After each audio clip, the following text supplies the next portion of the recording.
खुलुमबाय नोंथांमोनखौ भइस अफ बडोलेण्ड चेनेलाव बयखौबो बरायबाय। दिनैनि मोनथिनो गोनां खौरांफोरा जाबाय गुवाहाटीआव गुबुन हारिनि बिहारी सेंग्राजों मोजां मोनज्लायनानै सुस्मिता बसुमतारी मुंनि बर' सिख्लाया बुथारजानायनि बोलि जानांनाय जाथाया गासै समाजारि बिजोङाव गोसारनायखौ नुनो मोन्दों आरो गोबां सावरायलायनायखौ नुनो मोन्दों। खौरांनि बादिब्ला उदालगुरिनि थागिबि सुस्मिता बसुमतारीया गुवाहाटीनि NF कलेजाव master of social work degree खालामगासिनो दंमोन आरो लोगोसे ICICI बेंकआव साख्रिबो मावगासिनो दंमोन। नाथाय बिनि मोजां मोननाय बिहारी सेंग्रा आकाश प्रसादआ बिखौ गोबां मेलेमारि गाग्लोबबाय थायोमोन आरो मेलेमारि खास्ति होगासिनो दंमोन। बिनि मोजां मोननाय बिहारी सेंग्राया बिखौ मेलेमारि गाग्लोबबाय थानायनि थाखायनो बियो साख्रिखौ रिजाइन होनांगौ जादोंमोन होनना मोनथिनो मोन्दों। बुथारजानाय सुस्मिता बसुमतारीनि नखरनि सोद्रोमाफोरा फोरमायनाय बादिब्ला बियो बिहारी सेंग्रा आकाश प्रसादजों मोजां मोनज्लायनायनि बागै नखरनि सोद्रोमाफोरनो जेबो खोन्थायाखैमोन। नाथाय जाथाय जानायनि दसे सम सिगांसो बिनि बिनानावजों भिडिअ कल रायलायदोंमोन आरो बे भिडिअ कलाव नुनो मोननाय बादिब्ला बे बिहारी सेंग्रायाबो बिनि रुमावनो दंफायोमोन होनना मोनथिनो मोन्दों। नखरनि सोद्रोमाफोरा फोरमायनाय बादिब्ला हरनि 1 बाजिसिम भिडिअ कलाव रायज्लायदोंमोन। बेनि उनावनो बे जाथाया जायो होनना खौरां मोन्दों। बेनिखायनो बे जाथाया जिउ फोजोबना लानाय नङा, बेयो मोनसे बुथारनाय जाथाय होनना नखरनि सोद्रोमाफोरा सन्देह खालामदों आरो बिहारी बयफ्रेन्ड आकाश प्रसादनि हेंथा सिख्लानि नखरा FIR थिसननाय जाबाय। बेनि उनाव पल्टन बाजारनि सलापारा रडनि थागिबि दायनिगिरि मोजां मोननाय आकाश प्रसादखौ हाटीगाव पुलिसा खानाय जाबाय आरो सोंनाय फिननाय सोलिगासिनो आरो जाथायनि सायाव गोथौ नायबिजिरनाया सोलिगासिनो होनना खौरां मोन्दों। जाथायखौ लानानै बर' समाजाव गोबां सावरायलायनाय सोमजिदों आरो सोरबा मोजां जादों होनना आरो सोरबा दुखु मोननाय फोरमायदों।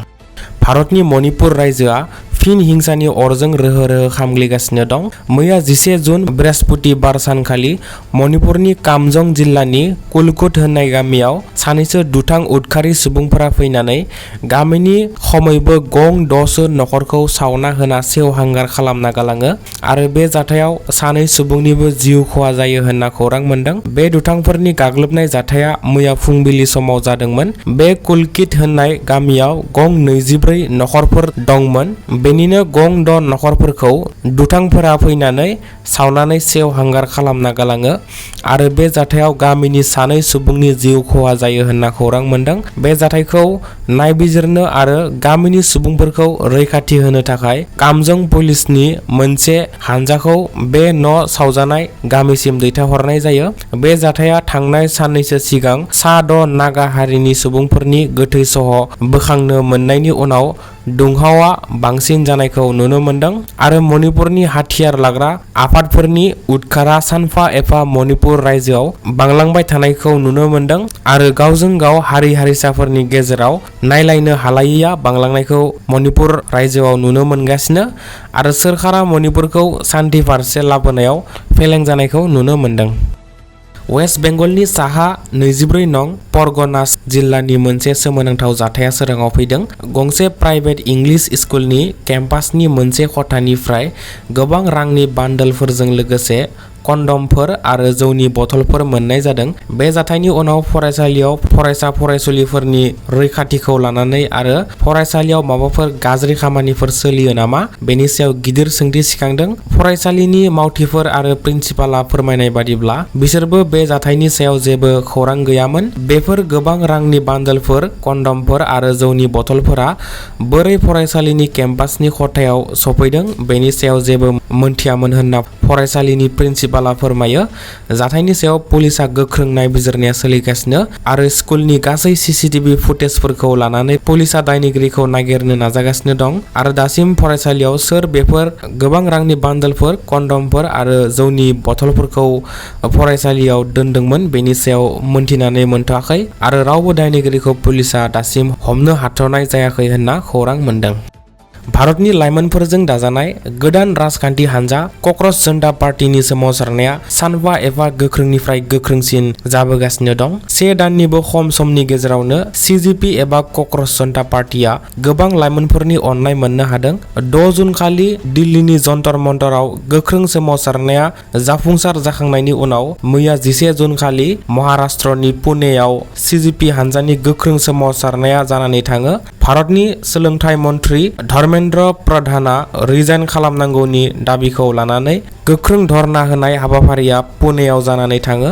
बे हाबाफारियाव CJPनि आफादगिरि अभिजित दिपके आरो CJPनि बुंथिगिरिफोर आरो लोगोसे साइन्टिस्ट सनाम वांचुक बिथाङाबो बाहागो लायो आरो गोबां महाराष्ट्रनि फरायसा आफादफोराबो बे सोमावसारनायखौ मदद खालामो। बेनि अनगायै CJP एबा क'क्राझ जनता पार्टीनि सोमावसारनायखौ हादोरारि थाखोनि खालामनो थाखाय आरो गासै हादोरनाङैनो सोमावसारनायखौ गोसारहोनो थाखाय CJPआ सोमावसारनायनि सम आरो खालारनि फारिलाइखौ फोसावना होदों। दिनै एबा 12 जुन खालि उत्तर प्रदेशनि लखनौआव सानजौफुनि 11 बाजिनिफ्राय सोमावसारनाय जागोन आरो गाबोन 13 जुन खालि अमृतसराव मोनानि 4 बाजियाव सोमावसारगोन। बेबादिनो 14 जुन खालि हायद्राबाद आरो बेंगलराव, 15 जुन खालि राजस्थाननि जयपुर आरो 20 जुन खालि फिन खेबसेबाव दिल्लीनि जन्तर मन्तराव सोमावसारनो थाखाय CJP एबा क'क्राझ जनता पार्टीया थि खालामनाय जादों।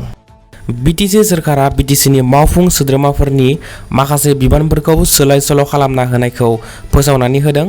मख'जाथावदि आसाम केबिनेटआव BPF दोलोनिफ्राय चरण बर' बिथांनि अनगा आरोबाव सासे मन्त्रि महरै BTCनि डिप्युटि चिफ रिहन दैमारी बिथांनो BPF दोलोआ मन्त्रि बिबान होनांगौनि थाखाय सिं BJP दोलोजों सावरायलायनायनि खौरां मोननाय जादोंमोन। नाथाय BPF दोलोनिफ्राय मन्त्रि मोनबावनाय जायासै। बेनिखायनो BTC सोरखारा दायो डिप्युटि चिफ रिहन दैमारी बिथांनो माखासे बिबानफोरखौ होनो थाखाय सिगाङाव होनाय बिबानफोरखौ इसे सोलाय सोल' खालामनायखौ नुनो मोनदों।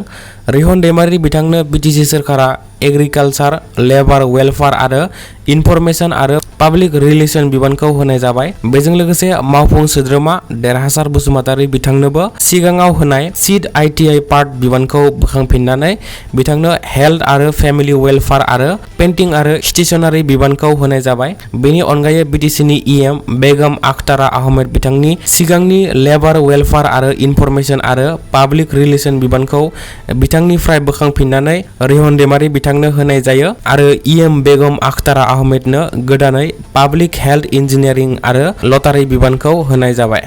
गोबाव समनिफ्रायनो आसामखौ भारतनिफ्राय आलादा खालामनानै आलादा हादोर बानायनो थाखाय हाथियार लाना सोमावसारबोनाय आलफा उदां उदखारि हान्जानि गाहाय परेश बरुवा आरो आसामनि खौरांगिरि बिश्वजित नाथनि गेजेराव माखासे आयदाफोरखौ लानानै दान्थे बिदान्थे नांज्लायलायनायनि कल रेकर्डिंआ समाजारि बिजोङाव गोसारनायखौ नुनो मोनदों।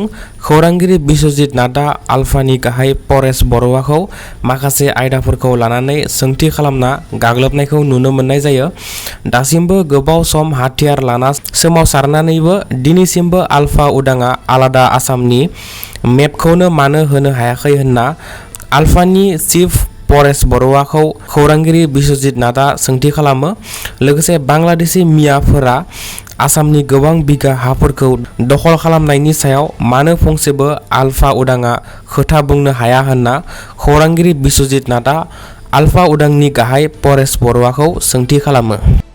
मणिपुर रायजोआव गावजों गाव हारि हारिसाफोरनि गेजेराव मुगैलायनाय, नासयलायनाय, बुथारलायनाय आरो गावजों गाव नायनो हालायैनि अरा मणिपुरखौ रोहो रोहो खामग्लिगासिनो दं। मणिपुरनि थासारिया माब्ला सिगांनि बायदि मोजाङाव फैफिनगोन बेखौ रावबो बुंनो हाया। मन्त्रि MLA MPफोरा मणिपुरखौ नायख्लेंना दोननायखौ नुनो मोनदों। मणिपुरखौ सोरखारा आर्मी पेरामिलिटारि फर्सनि आखायाव गथायना होनायखौ नुनो मोनदों। थिग बेबादिनो थांनाय बुधबारखालि मणिपुर पुलिस, CRPF, आसाम राइफलनि 450सो जवानफोर आरो संनाय सैमाफोरखौ लानानै हाथियार लाग्रा उदखारि हान्जाफोरनि हेंथा 24 घन्टा गोख्रों अपारेशन खालामनाय जादोंमोन। बेयावनो सा 6 सुबुंनि गोथै सहखौ मोननाय जायो। थांनाय 31 मे खालि माखासे उदखारि हान्जाफोरा नागा हारिनि माखासे सुबुंफोरखौ बन्दक खालामनानै हमना लांदोंमोन। बे सा 6 सुबुंनि गोथै सह मोननायखौ बिसोरनिनो होनना सन्देह खालामनाय जादों। मख'जाथावदि बे मणिपुरनि कांपकपि जिल्लायाव थांनाय दानफोराव गोबां हिंसायारि बुथारलायनाय जाथाय जानानै थांबाय। थांनाय 15 मे खालिबो 31 बन्दक खालामजानायफोरखौ उदखारि हानजाफोरा हगारफिनना होदोंमोन। बेनि उनाव आरोबाव सा 14 कुकी हारिनि बन्दक खालामजानायफोरखौबो उदखारि हानजाफोरा हगारफिनना होदोंमोन। मणिपुराव उदखारि हानजाफोरनि गोहोमा सानफा एफा बांलांबाय थानायखौ नुनो मोनदों। दिनैनि रादाबा एसेनोसै। बेबादिनो सानफ्रोमबो गोनां खौरां मोनबाय थानो थाखाय भइस अफ बड'लेण्ड चेनेलखौ साबस्क्राइब खालामना लायोब्लानो जाबाय। Thank you.